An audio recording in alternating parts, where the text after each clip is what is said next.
Volunteer పరిస్థితి ఏమిటనేది సందిగ్ధంలో ఉంది. అయితే చంద్రబాబు నాయుడు గారు ఆయన హామీ ఇచ్చినట్లుగా వాలంటరీ వ్యవస్థను విస్తృతపరిచి వాలంటీర్లకి జీతం పెంచి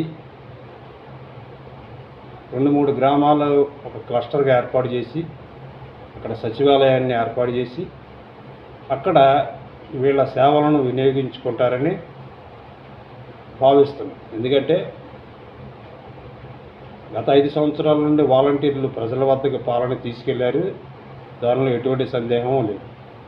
కొన్ని పొరపాట్లు ఇవి ఉన్నా కానీ వాటన్నిటినీ సరిచేసి పగడబందీగా చంద్రబాబు నాయుడు గారు వాలంటీర్లందరికీ న్యాయం చేస్తారు అని వాలంటీర్లందరూ భావిస్తున్నారు.